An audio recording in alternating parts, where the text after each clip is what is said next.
Hey, what's up, guys? It's Jeremy, and you're watching episode number 3 of Backstage Career, the podcast where I interview the people that are working behind the scenes with some of the biggest entrepreneurs and creators out there. For this episode, I'm talking to my good friend Gerald, otherwise known as G-Money. He used to work with me at Impact Theory, and he was Tom Bilyeu's main copywriter. A couple things we talk about in this conversation. Number 1 is Gerald's Twitter strategy that he used to get his foot in the door at Impact Theory. Number 2, why Gerald worked for free for 6 months and how that eventually got him a full-time position at Impact Theory. And number 3, the biggest lessons that Gerald learned from working with Tom Bilyeu as well as some of his other mentors. I included the timestamps below if you feel like skipping ahead. And without further ado, let's get started. G code, if you want to work for your mentor, right? A lot of mentors are either explicitly or implicitly signaling to you how to get in the room with them. Like it's only, like if they have a quote unquote personal brand, like either in Tom's case where it's like, here's what to say, and you know what I mean, like or somebody else who's like, you know, you just watch, you do your research, and like it's only a matter of time before you realize, oh, that's something that they want. And there's a gap between where they are and like just like every other human being on the planet, you know, there's a gap between where they are now and where they want to be. So if you can help them close that gap, guess what? That is value. Like that. Yep. That's how value gets created. So that's really the observation that I had at the time, and I started writing their emails. You know, how do you reach out? Like, did you notice that their emails weren't that good and then just reply to the email, or did you kind of do some digging to like try to reach out to the person in charge of the emails? I still have the Twitter message. Oh, this is gold. David did the same thing on the last episode. Yeah, I'll share it. I'll share it. I'll share it with you right now. Here's what the play-by-play, right? Discovered the Tom Bilyeu personal brand actually on a podcast called I Love Marketing. So unrelated to Impact Theory. I think it was still, he did that when he was still at Quest, because I remember resonating with a lot of the mission behind that company. And I also like literally got monthly boxes of Quest bars, blueberry muffin flavor, delivered every month. So then I heard him on Impact Theory, and I was like, oh, this is a new thing, and oh, it's media, and oh, like it was just like all these light bulbs went off, and I was like, this is cool. So they weren't sending emails at the time. They I mean, I think it was Tom was sending his like personal email occasionally, right? But there was no newsletter. There was no, hey, new episodes up, like head over and check it out, right? So I was like, I'm a fan of the show now, officially. Like I've watched the show and I like it. I've subscribed. Just reverse engineering what somebody else might think. I was like, I might like to know when a new episode comes up in my email. So that was the impetus behind that. And so what I did was I said, all right, I'm like, talk about massive action. When the thing is right, when you're like really intrinsically motivated by some entity, it makes it easy to get to work, right? So like I think that very same day, it was only like a day or two that I spent really focusing on how to craft these emails. You know, you got to consider the brand voice, etc. And so that's what I did. I wrote like 5 or 6 like practice emails for them. Let's see if I still have it. So I wrote these emails for them, and what I did was I looked for the channel where there was the least amount of traffic. So I mean, it wasn't a super complex strategy. It was like, all right, like this dude's got like 100 million followers on Instagram or whatever, like, but only 7 followers on Twitter. I'm gonna go through Twitter Yeah. even if it's not used as much, Yeah. because I have a 1,000,000,000% better chance of being seen, right? Smart. So that's what I did.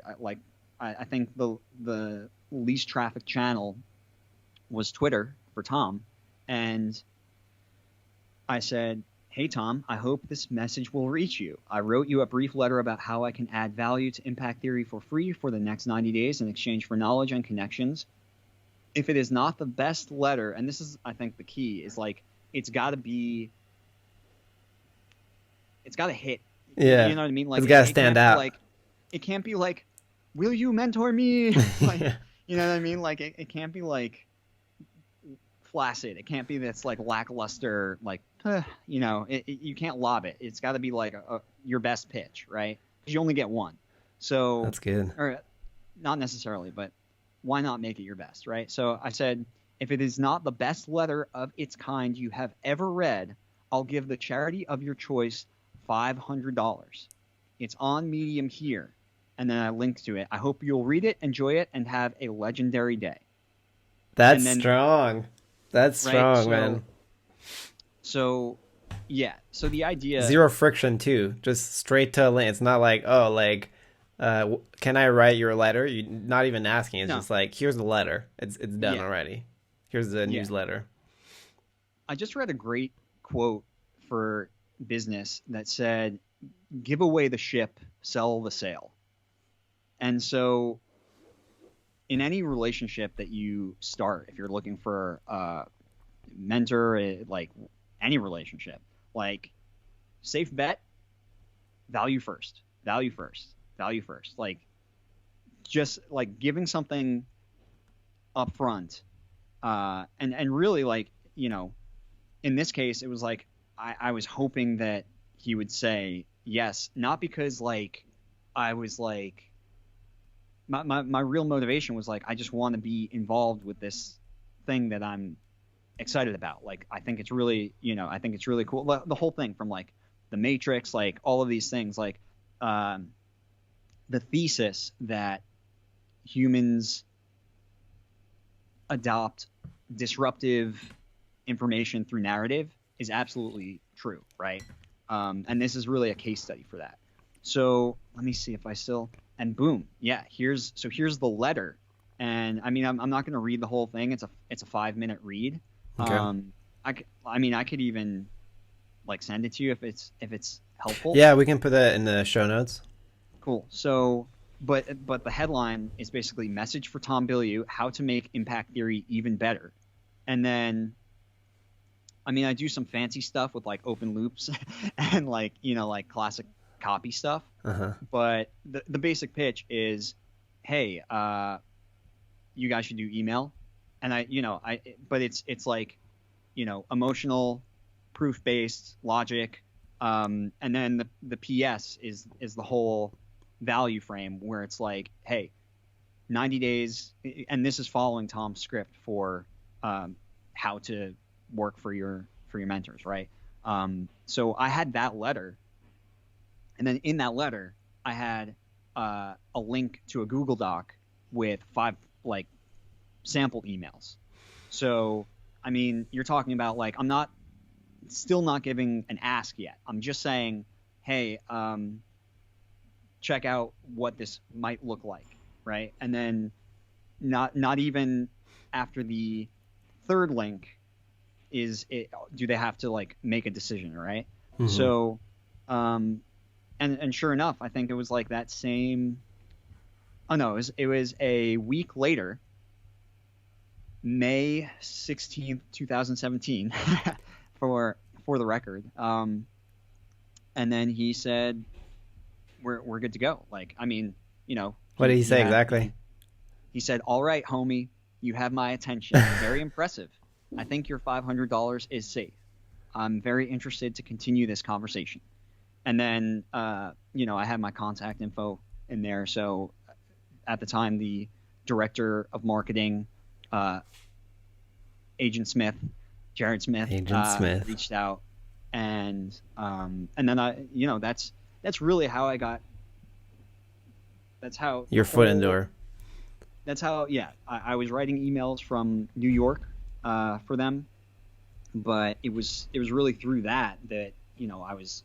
Um, it certainly made the actually working at Impact Theory later on, uh, at least the application process, much lower resistance, right? Which I really like. I didn't have a plan. I didn't have a plan like, okay, I'm going to because it would have made sense for me to just like go straight there after doing the internship. I literally got on a call with Tom, like one of those like 15-minute Skype sessions where after it was after I think like 6 months or something that I had been writing the emails just because I like enjoyed it. You know what I mean? Doing that. You weren't getting paid, right? For 6 months, you're just writing them the email, like weekly emails for free. Yeah, and this is kind of a funny thing. Like, I was not getting paid there, and meanwhile, I was charging like 10 G's for like sales rep letters, for businesses that, businesses in the specific niche that I was working in, and when it came time to sort of like transition over to, hey, would you like freelance for us or whatever, it was like I didn't have a accurate map of like how to charge for just like doing a newsletter. So and I mean I was once again at this weird sort of trajectory where I was like, all right, I like direct response because you can make good money, but there were parts of it that I didn't like as much. But I still went with it because I was like, okay, I'll make extra, whatever, like, you know what I mean? So that's that's a whole long story, but it it was really an enjoyable experience to intern there, and it wasn't even I wasn't asking for a formal mentorship. So maybe I don't know if that's I don't even know how you would ask for a formal mentorship. It seems kind of like odd to me, I guess. Yeah, I mean, usually it's kind of like indirect. That's why I think this model of like working for the people you look up to is such a good model, right? Because like no successful, like no person that has any success whatsoever has like time to just like give you advice for free. you know and so like working for that, like you said, like bridging, like helping them bridge the gap from like where they are to where they want to be is like the best way. Yeah. Like helping them reach their goals is going to make them want to help you reach yours, right? But what's fascinating is you did that for 6 months. You weren't paid. I'm wondering, like, what were you getting out of the relationship? Like, were you like, I'm sure you're developing your skills. That might have been one thing. Another thing is maybe the impact. So I'm just curious, like, what, because it doesn't seem like at this point they're planning on paying you at any point, right? Or bringing you full time. So what was the long game, or what were you getting out of that internship? Yeah. No, that's a great observation. And I would say part of that is true, but part of it is not, because at the time I was really operating off of pure intuition in the sense of I just had a feeling that this was the right direction to go in, and I didn't have a plan to speak of. If I had a plan, I would have said, okay, I'm going to do this for 90 days. I'm going to wow them, and then I'm going to, pitch for a job, or I'm going to, whatever. I'm like, I didn't really have a plan though. My plan was, I like what this guy is saying. It really resonates with me. And one of the things that he sort of talks about, and people in general talk about, is like you are the aggregate of the 5 people you spend the most time with, right? Like the average, whatever. So I was like, all right, like if I spend more time on this content, processing this content, it's going to add value to me. And I, was I really, in all honesty, I wasn't really developing my skills anymore, because it was, I mean, granted, I was learning in more amorphous ways than really targeted, like, okay, I'm going to learn how to write emails in a way that convinces people to buy things or this or that. It was more so like I was processing the content of the show, right? And going through lots of personal development content at a time where that was extremely useful to me. And I didn't have a plan for doing anything with that. I was just like, this is like, I just intuitively understood, okay, learning from these people on the show is great. And then it certainly felt good to be working on something that like was contributing to a community that I was part of and passionate about being part of, right? And that was really the extent of the value I was getting from it. It was like, I like the show. I'm not getting paid to like watch the show and write about it. But I am like, I get to like work on my craft while being involved with something I'm like psyched about. And Jared was super cool. Like I really liked him right off the bat. I think, yeah, I remember like getting Will and Chase's email address, like Will, and Chase at Impact Theory. Not to, nobody dox them or anything, right? But and just feeling like, a testament to how like one of Tom, I think his like sort of one of the things that I think he is not, you don't consciously recognize, is that one of the skills that he has is the creation of community. Very powerful skill that is not something that you can easily articulate, but is something that is felt and experienced, right? And so in that sense, it was the value that was added to me, and really still is in a lot of ways, it was the sense of community and being a part of that, right? Something that I think is probably, especially with the internet, one of the highest and most valuable skills, entities, whatever you want to call it, and like there's no playbook for it. There's no, you know what I mean? So for what that's worth, I know that's a tangent, but that's really what I was getting out of it, and really enjoying and still do.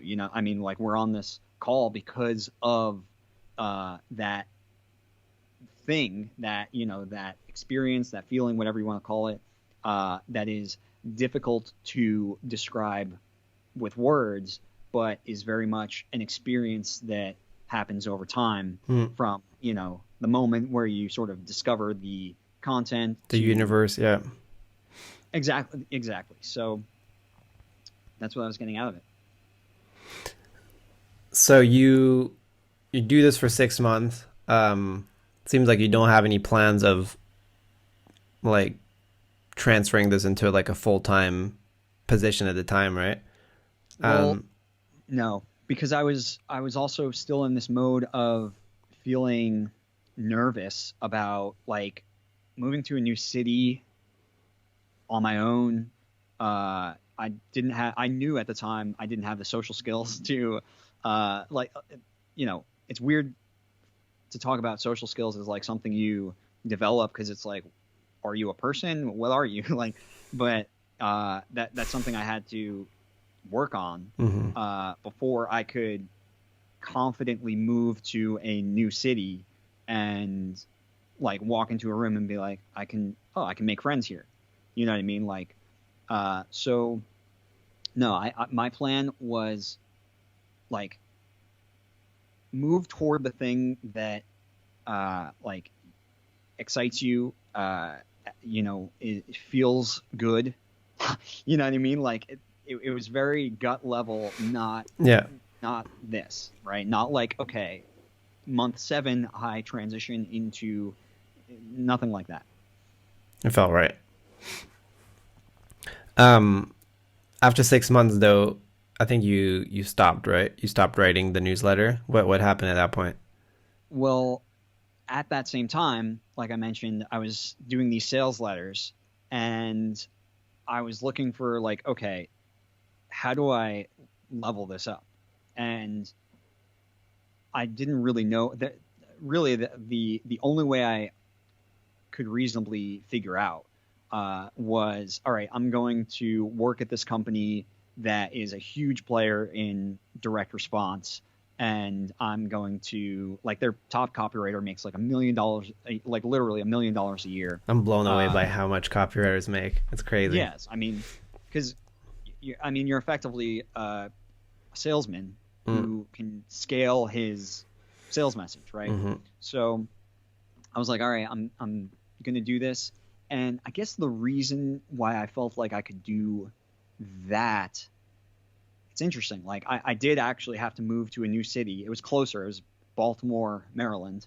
And I was like, yeah, I just sort of felt like that was the next natural step for my career. Had a great situation where they hook you up with a house, like flatmates.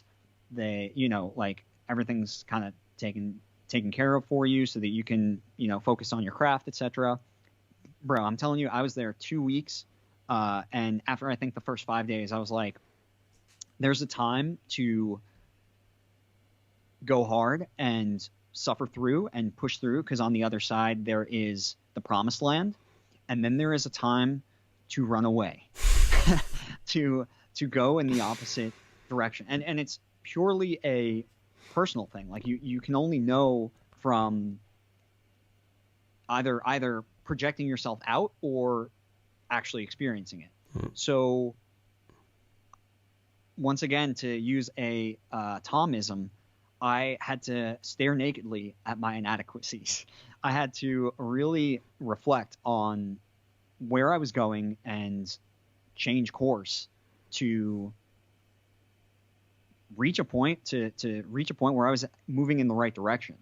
And I sort of like took an inventory, and I mean, I hope this is useful to someone who is maybe in a sort of like career change moment, searching for a mentor or, you know, a potential career situation that will be more fulfilling to them. I actually looked at, not at my career at the time, because I was like, all right, once again, I wasn't thinking specifically about impact theory, but I was thinking about what do I not want at that point. Because that was, I knew I was in it, and I knew that moving away from that was going to be more useful to me than anything else. At the same time, I still had relationships with like my previous freelance clients, so I knew I kind of had like a pillow, and so I was like, you know what, I've been scared, and like I guess it was kind of difficult for me to admit this to myself, but I was like, I've been scared. I've felt like a little worm. I felt like I was incapable of doing things like that I really dreamed about, like 4-hour work week. Not like the, hey, I only work 4 hours, but like the traveling and like having new experiences and putting myself outside of my comfort zone. And so I resolved, I was like, I can't go down this this path of like just being this copywriter thing. I still, you know, was passionate about the craft, etc., writing, all these things, but like I knew that direction specifically wasn't right for me. And so I was like, I'm gonna do the solo travel thing, and I'm gonna do it now. I'm gonna do it so that I'm not going to be talked out of it. Like, I'm buying a ticket to somewhere, and I'm just gonna. The ultimatum I gave myself, it was like a taste, right? I wasn't like, I'm gonna travel the world for 5 years and be a vagabond with lots of holes in his pants. No, it wasn't like that. I solely said, I'm gonna try this out for 3 days, and if I don't like it, I can go back home. I'll go back either to my parents' place or whatever. And if I do, I'll go for as long as I like it. Right? That was the basic gist. And so the nugget in there, I would say that I've kind of come back to a number of times is like, it's okay to do an experiment. Mm-hmm.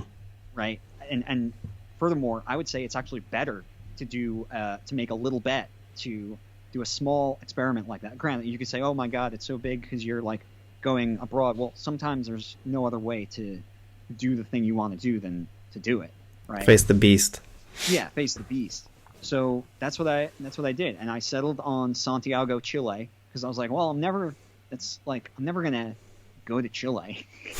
That was my logic. Dude. I was like, never gonna like who in the grand scheme, like, I knew, okay, I could go to France, right? But like, I'm gonna go to France, like, you know what I mean? Like, France is like a tourist destination, but I was like, Santiago, Chile, that's random AF. So I was like, that sounds pretty cool, and I'm just gonna like give it a shot and I booked a hostel for 3 days.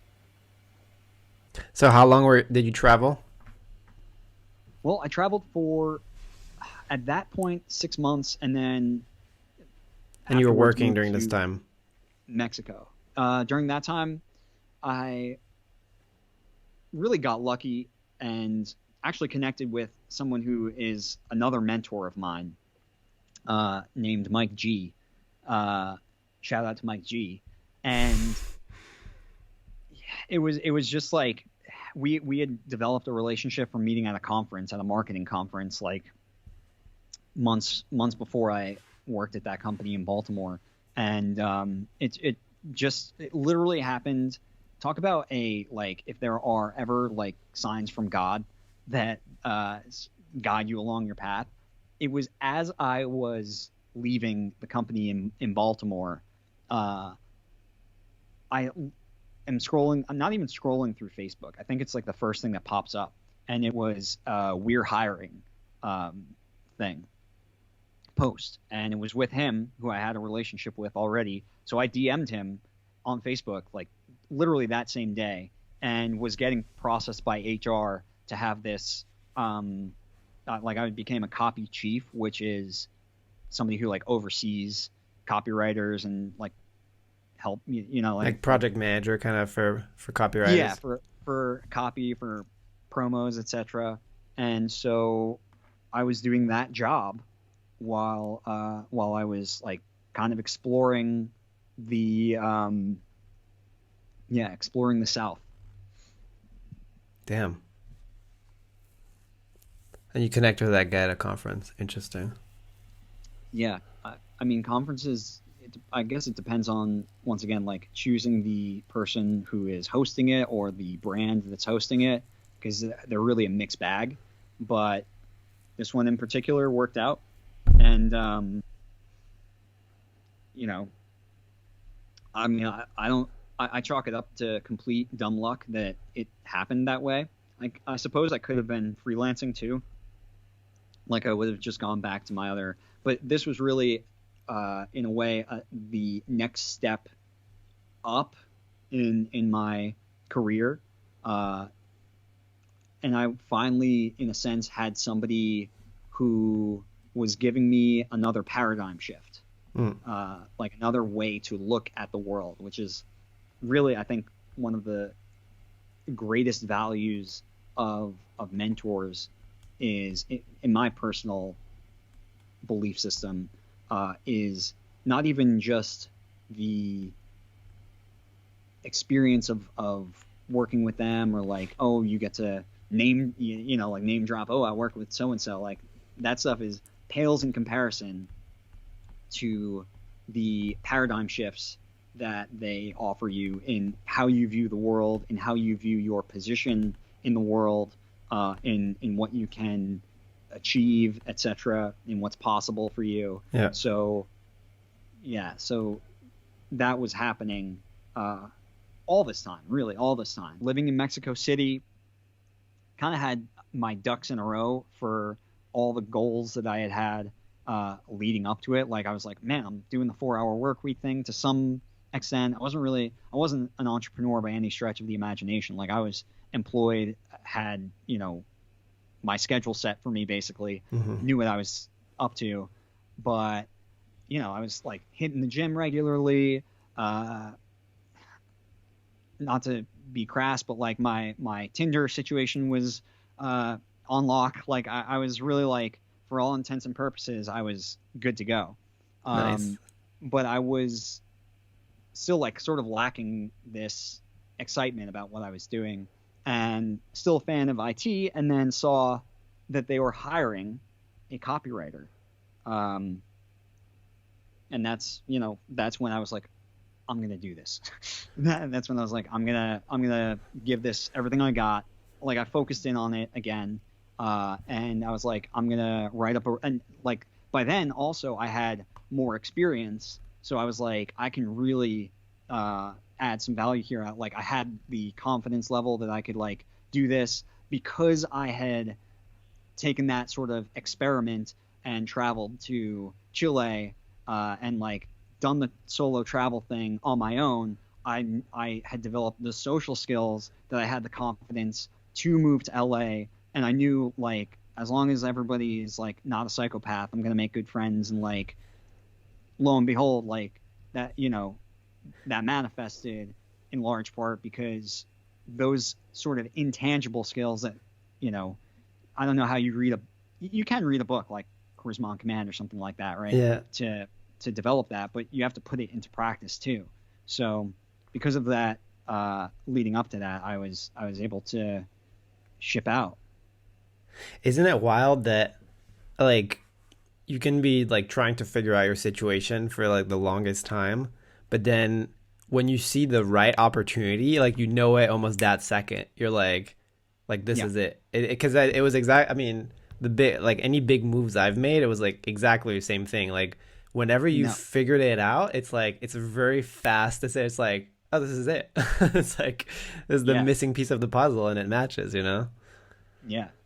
No, that was absolutely, and it was that to such a degree that once again I was like, if when you know something is right, I really believe wholeheartedly that you need to address it as if there are multiple universes and you want to make this thing happen in every last one of them, right? So like remove all shadows of all doubts that if your desired outcome is like working and living in LA and that, like, bro, when I tell you like the thing that Tom said to me, once again, like if you really want something to happen, but there are in any gap, there are obstacles that you have to overcome, right? And those obstacles in a sales situation, which if you're trying to sell yourself to a mentor, not to make it sound as sexual as that sounds, but if you're trying to sell yourself to a mentor, you really are in a sales situation, right? You're in a situation where you're saying, hey, I'm the product, and this is right for you. So when I got on that call with Tom, I was like, yo, I'm in Mexico City. And he's like, what? He was like, why? Like, all right, whatever. And of course, the first objection that comes up is like, yeah, it's like a lot of, puts a lot of pressure on the relationship if you move here and then it doesn't work out. And like, right off the bat, like an obvious objection, right? Like, so of course, my thing was reversing that, of course, like handling that right away. Getting that interview was pretty easy because I had interned there. I had now developed experience where I was like, frankly, overqualified for the job because I had trained other writers. I had but once again, it didn't matter because I was passionate about the thing. And so all that transpired, and he was like, all right, well, we'll try to set up a Skype interview with the team. And I was like, great. And I knew, I like, once again, going off of feeling, I was like, I can't put my best me across in a Skype interview. So I was like, you know what I'm going to do? I'm just going to go to LA, and I, like, once again, an experiment. I'm just going to go, I think I set my time for like 5 days, and I'm going to say, hey, I remember messaging June, who was like the chief of staff, right? And I was like, hey, I'm in LA like for the next 5 days visiting my cousin, which I think I did end up visiting. I can't remember if I ended, but like the purpose of going there was, of course, like without being a weird cycle, like, hey, I'm outside your house, you know, like I was like, basically, hey, I'm in LA, and I'd love if you guys have a moment to chat more. And so, you know, that's just the idea there being that, like, I knew it was right, like I really wanted it, and I had to make it so that in universe E squared to the 27th power, it was happening there. You know what I mean? Like, it was happening everywhere. So, so that, yeah, so I went for it, and sure enough, I was like, this is awesome. Like, I remember I met all the guys there, all the everyone, and I got a great impression, and sure enough, got the gig. And so, like I said, you get the job. What are the biggest things you got from? I think you stayed there a little under a year, right? Yep. Yeah. About 9 months. Okay. So yeah, what did I get out of it? It's funny. This is not something I have cataloged.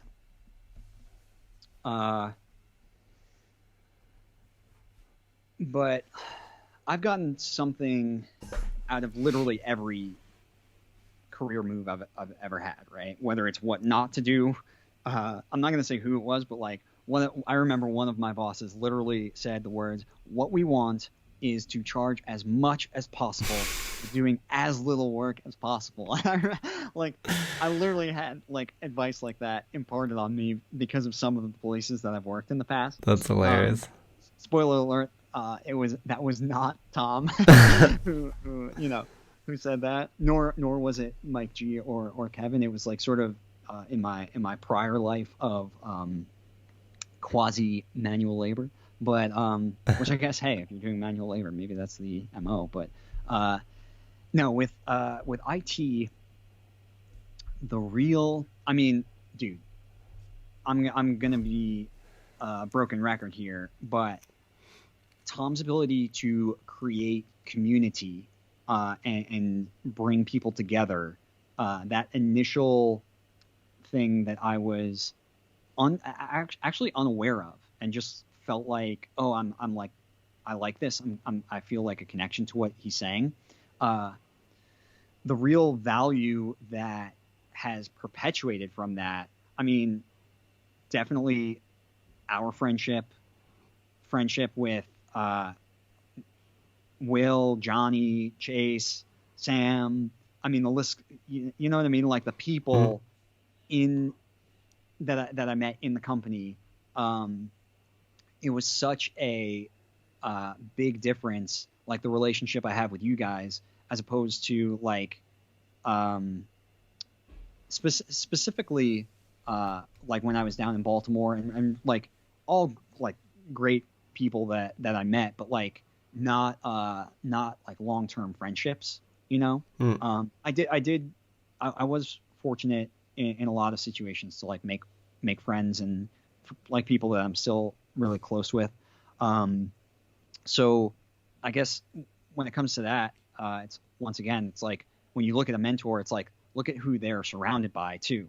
And if you can see yourself getting along with that, you know, the culture of the company that you work within, it is so important. It's like, yeah, I can't stress enough how important that is. And also for me personally, especially at that time, how really ideal the culture in impact theory was for like I was dead set for years on like I'm going to work remotely, I'm going to travel, I'm going to do what I want. Like you for most any other situation, you'd need a some serious firepower to get me to work in a quote unquote office, and so or like even in a singular place, and so the culture at Impact Theory definitely made that worth it. And then just purely from a mentorship standpoint, yet again, one of the things that is, I think, super important is at least some form of narrative. So the thing that really made me feel a connection with Tom is like his narrative kind of matches mine, like, and not only in like what he was saying before he started working really his career, but being a copywriter and then becoming CMO and then becoming the CEO. I was like, okay, like that's an outcome that sounds like would be a enjoyable process, a fulfilling process for me, right? So that's really what I was after, was okay, I want to shadow this guy and make that transformation.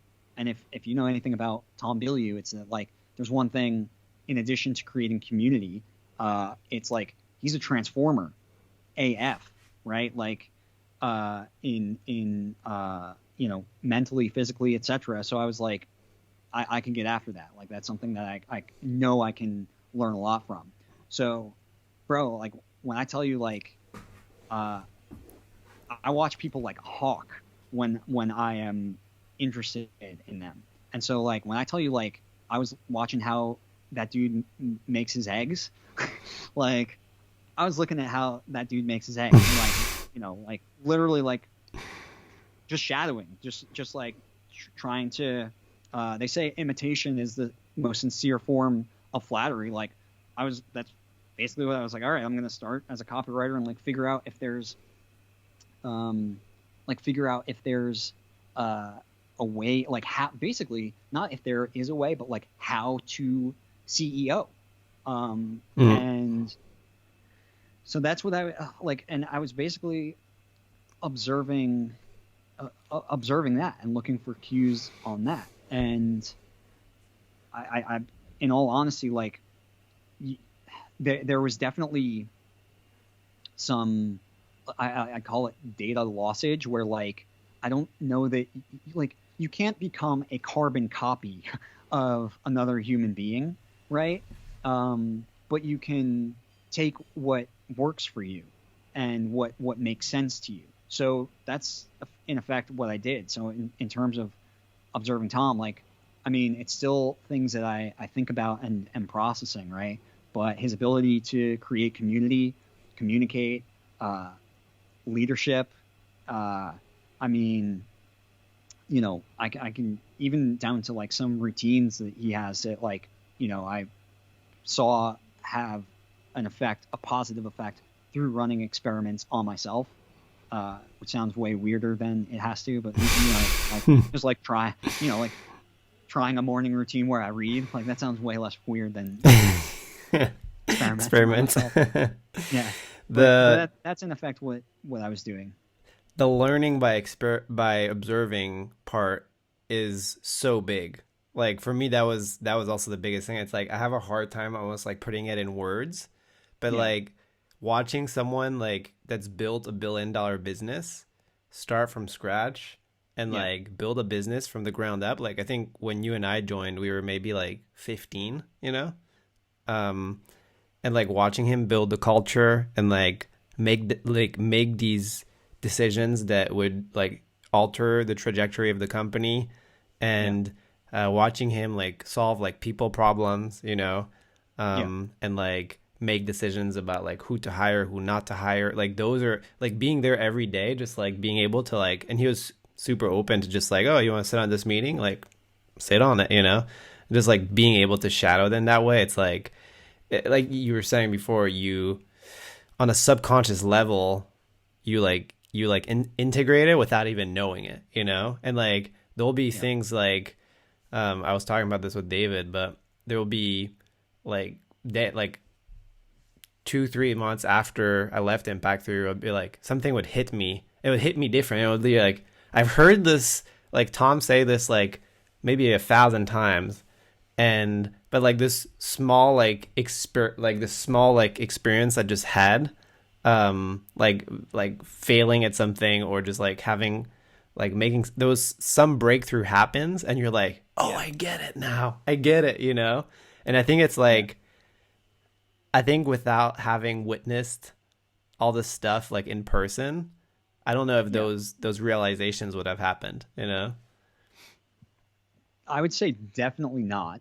Uh, that's a good observation. Um, it's funny as you were talking, I'm thinking about like in nature, mimicry is a observable phenomenon. Like birds will mimic different sounds in order to attract mates. Like uh, I saw the other night that there's this caterpillar that mimics the uh, the scent of like certain ant larvae to become a butterfly. Like all these weird things in nature that happen. And I think if you look at how humans learn more than anything else, where like what do people say? Like you learn most of what you know, at least in early adolescence, from watching your parents, right? From um, imitation.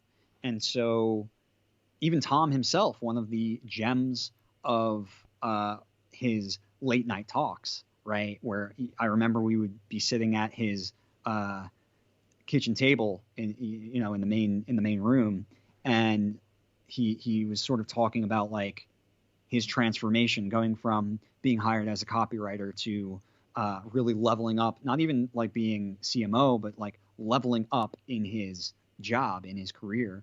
Uh, this idea that one day he came into work and he stopped thinking about doing his job and started thinking, what would I do if the owners didn't show up today, right? What would I do if uh, I was, if effectively if I was the CEO of this company? And obviously from there, that worked for him.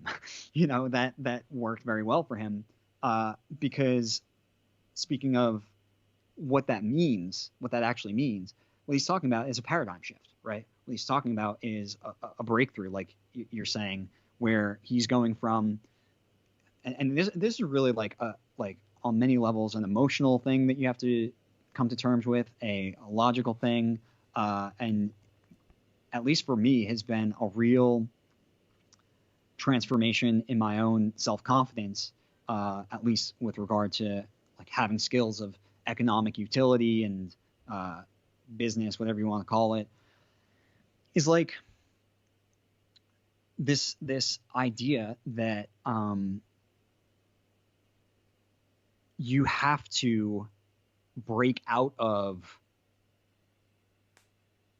your identity in a lot of ways to reach that next level, right? To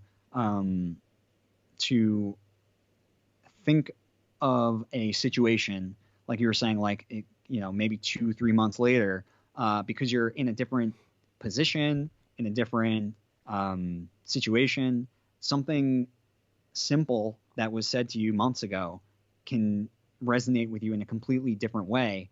And as you go along, on your career path, hopefully that's happening pretty frequently, right? Um, and the weird thing, I guess, about paradigm shifts and breakthroughs is that they come at a cost.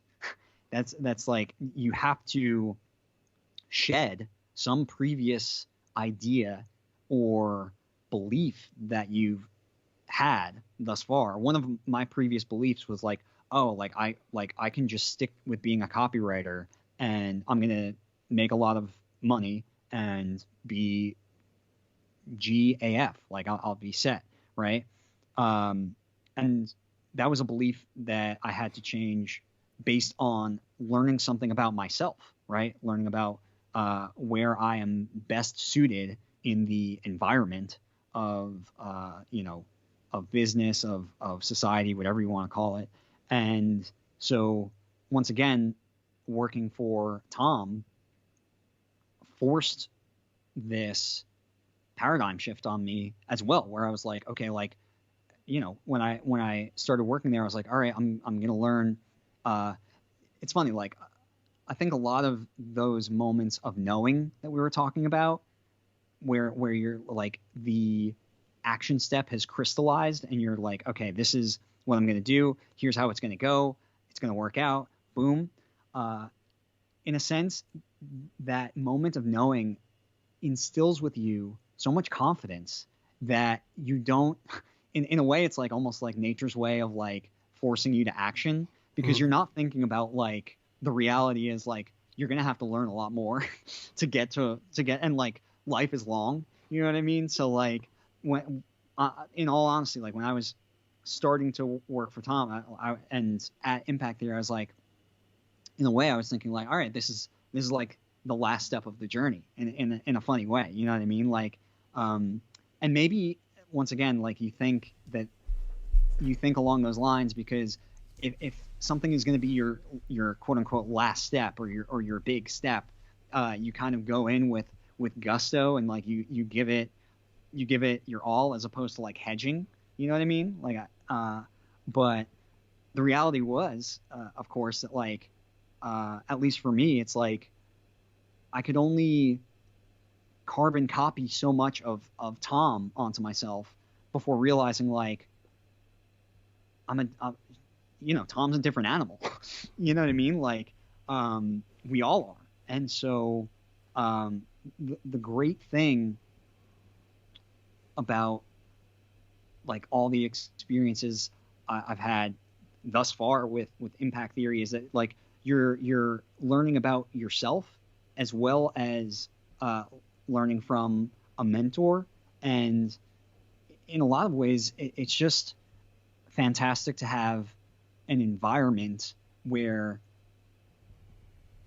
that gets talked about, like where that, you know what I mean, like where that gets kicked around, and like you have like other mentorships coming in too, like how for instance Ray Dalio's principles was incorporated into the culture there, right?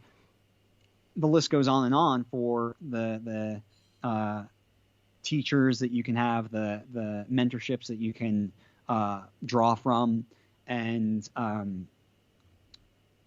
create your own environment for your career development, your self-development, whatever you want to call it. That was a major paradigm shift for me from working with Tom and at IT, from being in that environment and really internalizing that environment. Because I think if there's one thing to take away from like working for a mentor, there or with a mentor, whatever you want to call it, I don't think there is a greater. I mean, just look at evolution, right? There's no greater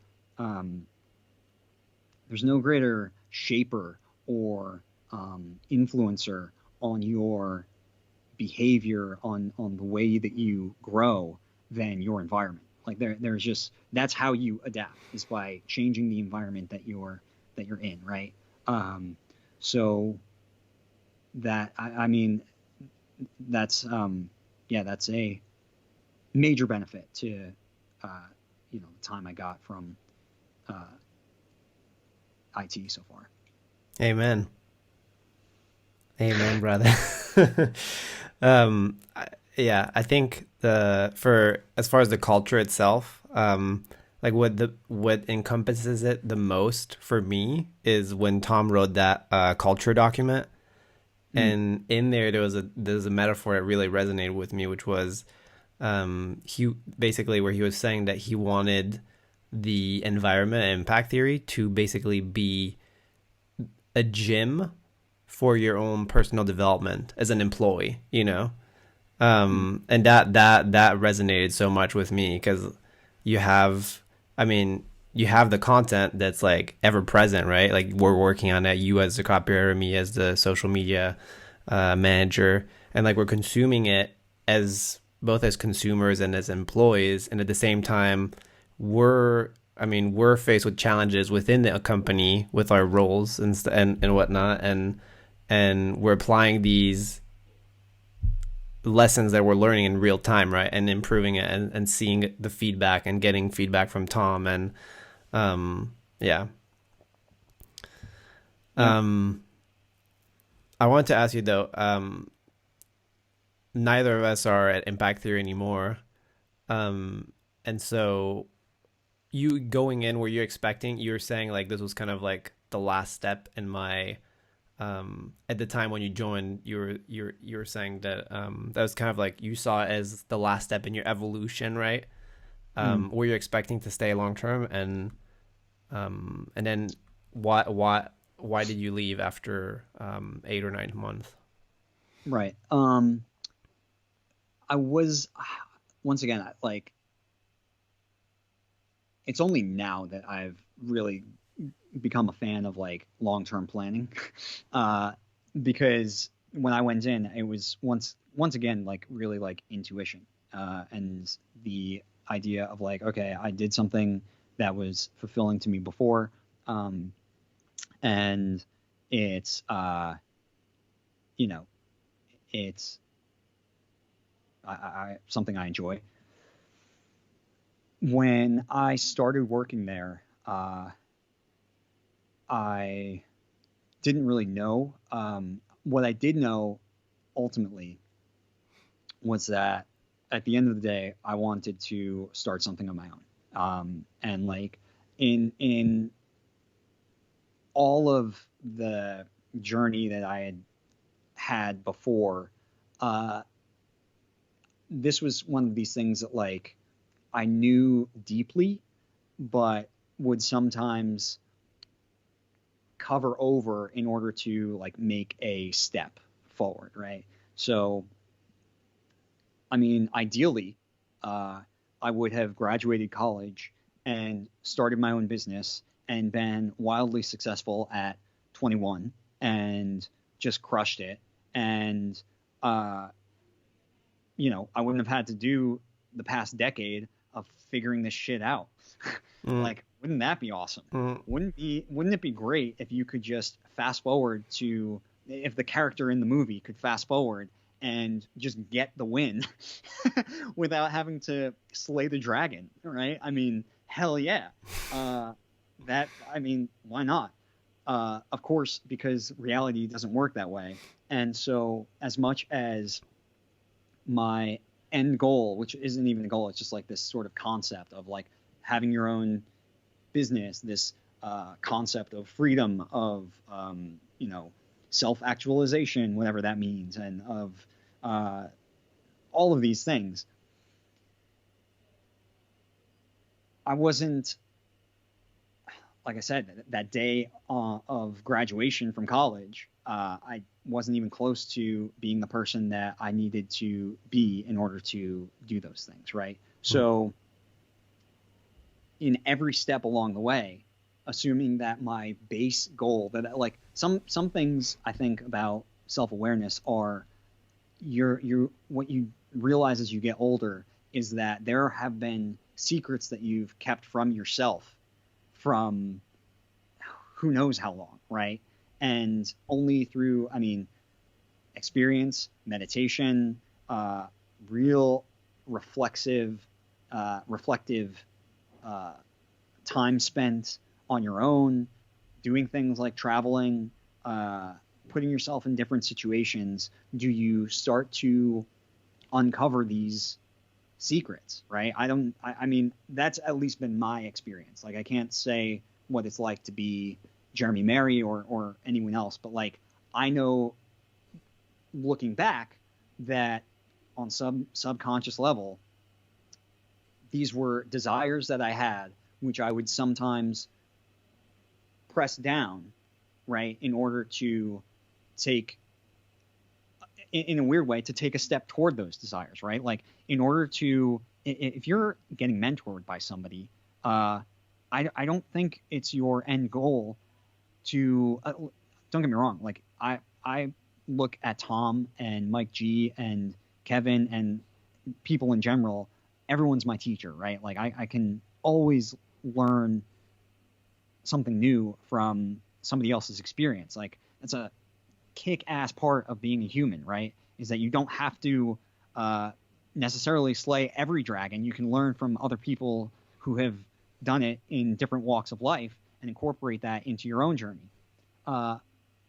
So in the context of working for a mentor, like at no point was I thinking like in terms of, you know, saying my last step, etc. Like it's sort of a fallacy, because I wasn't thinking like I'm going to always work for any individual mentor. You know what I mean? Like, and I don't see that as the highest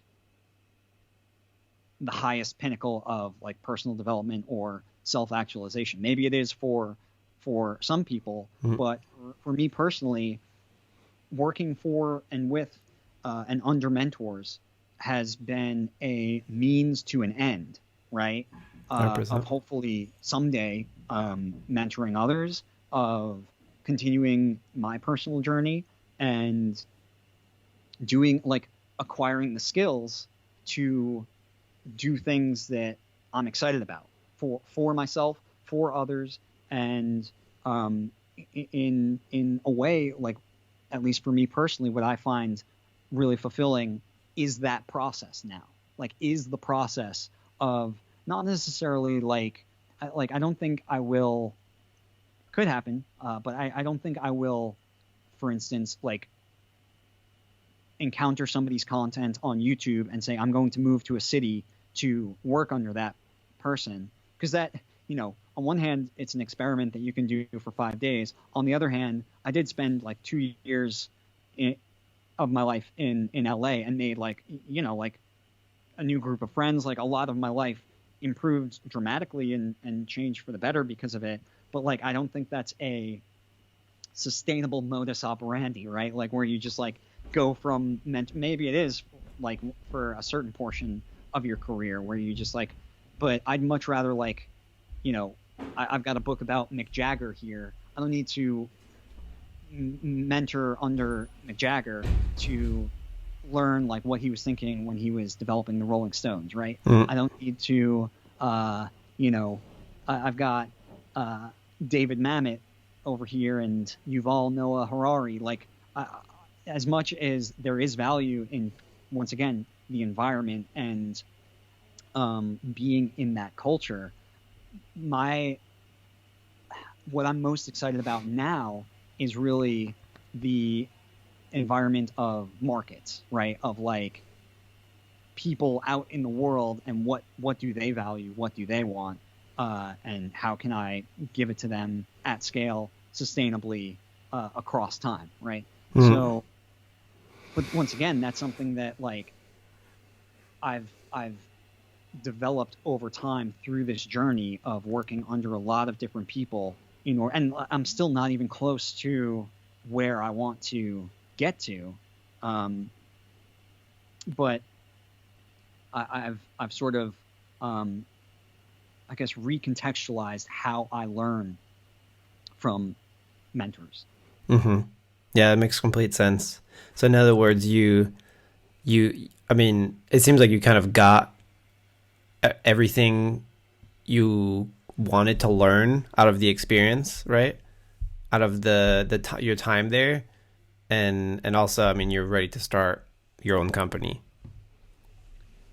Yeah, for that time. And I mean, once again, the secret here is that like the end goal for me has always, that's what it has always been.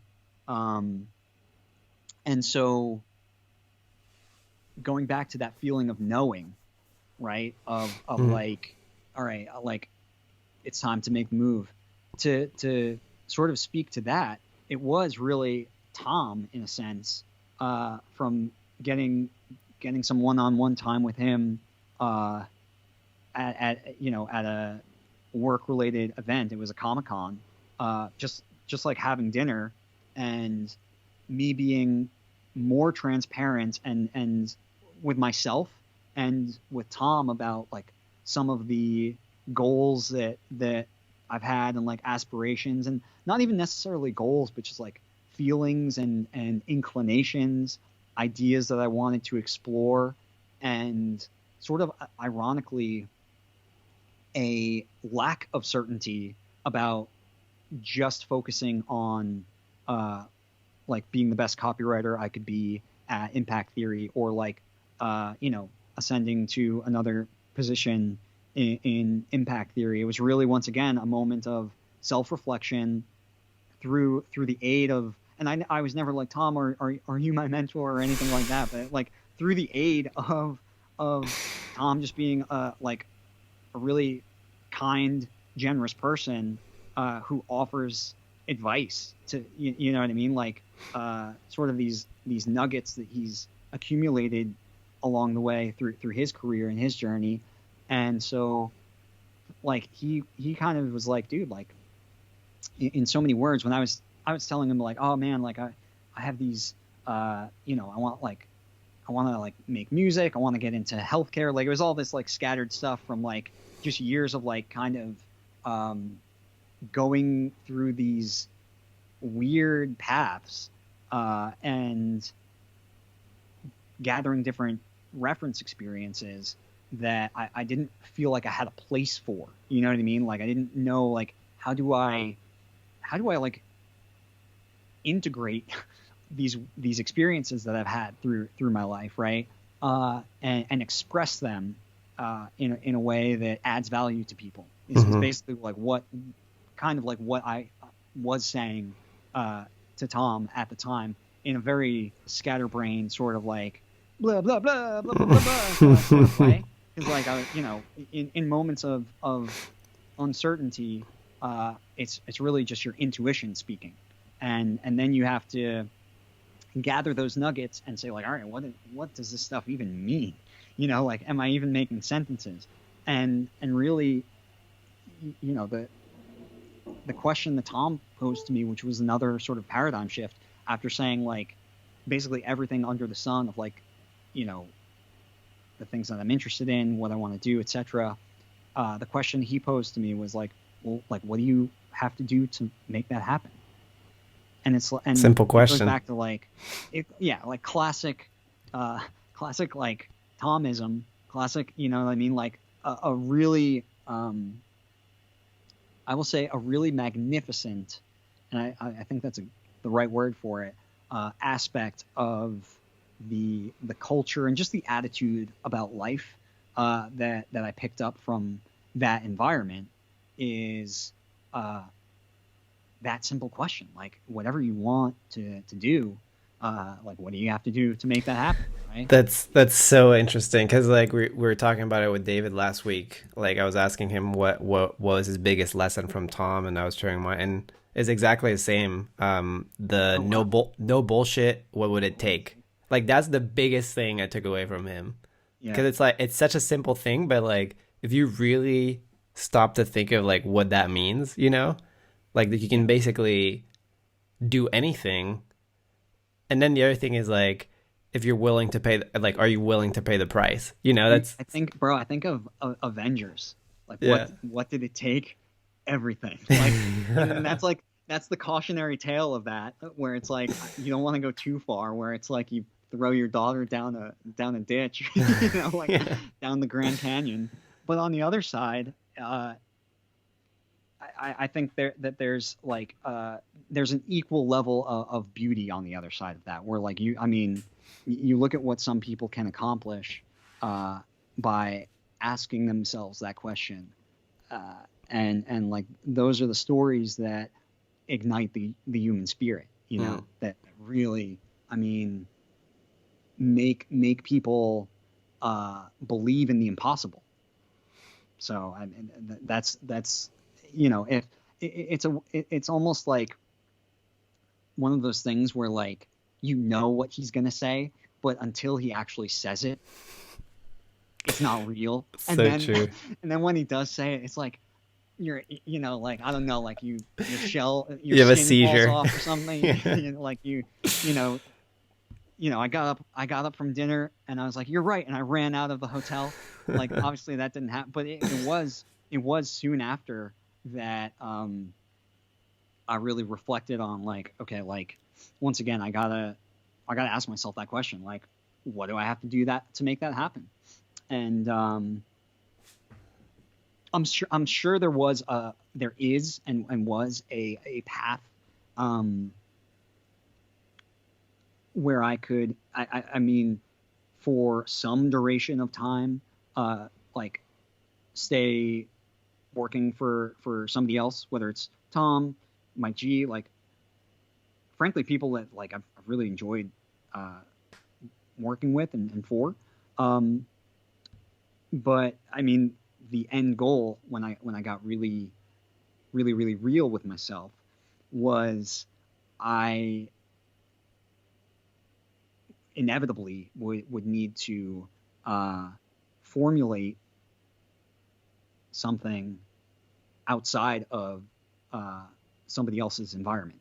Yeah. That's beautifully put, man. I think that's a perfect place to wrap. Where can people find you online? I'm pretty much invisible right now. And I mean, I'm cool with that. I'm working on a art project that people can find online that it's pronounced executive, but is spelled kind of funny, spelled XECVTIVE.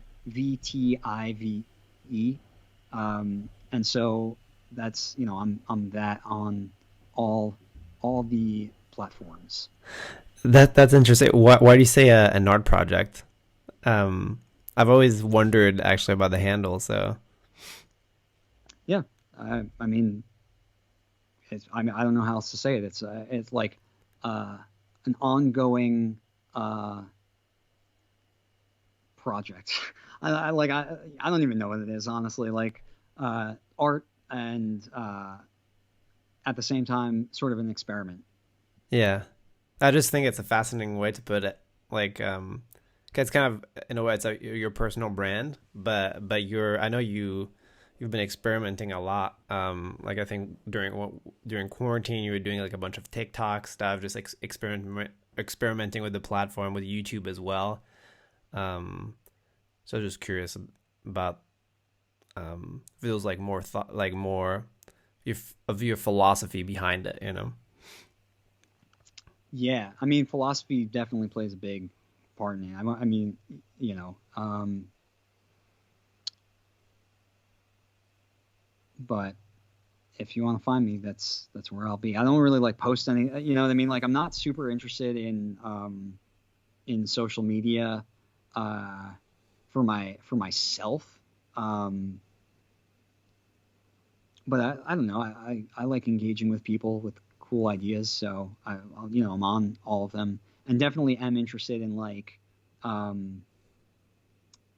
creative work. So it's hopefully a repository for like some creative work in the future.